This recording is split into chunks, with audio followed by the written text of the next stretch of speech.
कोरोनामध्ये भाजप आमदार PM care फंडला पैसे देत होते उद्धव ठाकरे यांनी फडणवीसांच्या आरोपांवर आता उत्तर दिलंय। सीएम केअर फंडासंदर्भात फडणवीसांसोबत बोलण्याची तयारी आहे असं देखील महत्त्वाचं वक्तव्य आता उद्धव ठाकरे यांनी केलेलं आहे।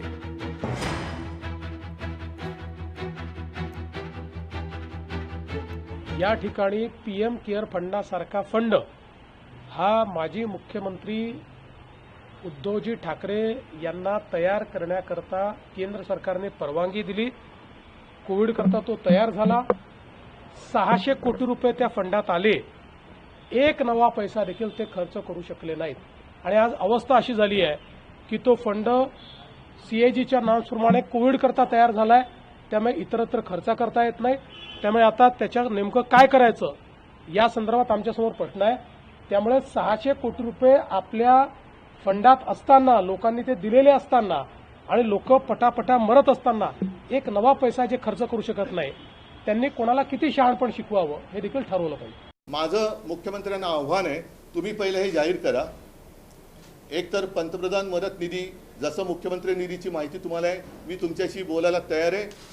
मुख्यमंत्री निधीतनं कदाचित या म्हणून मी म्हटलं ना, भाजपला माहिती नाही, प्रशासनाचा त्यांचा सुतराम संबंध नाही, तेव्हा कोविड केअर सेंटर्स ही संपूर्ण देशात, महाराष्ट्रात जेवढी उभारली गेली ती कशी उभारली गेली, लसीकरण केंद्र ही 1 ते 2 होती, ती 600च्या वरती आम्ही केली। रुग्णशय्या वाढवल्या, ऑक्सिजनचे प्लांट टाकले, हे सगळे हे त्यावेळेला आम्ही केलंच ना।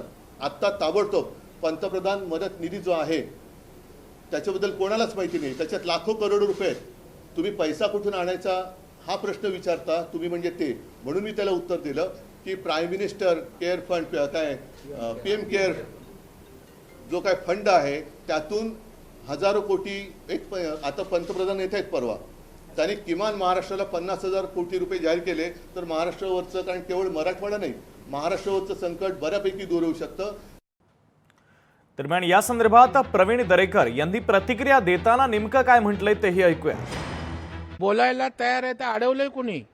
महाराष्ट्राच्या मुख्यमंत्र्यांनी विचारलंय, सीएम रिलीफ फंडाला लोकांनी पैसे देऊन वापरले काय नाहीत?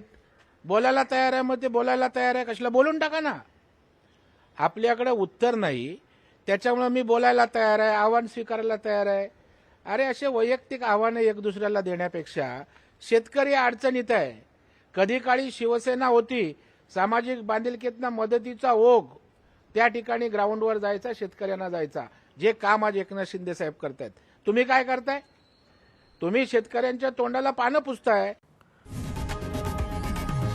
लोकशाही मराठी ऐका, पहा, जागरूक रहा।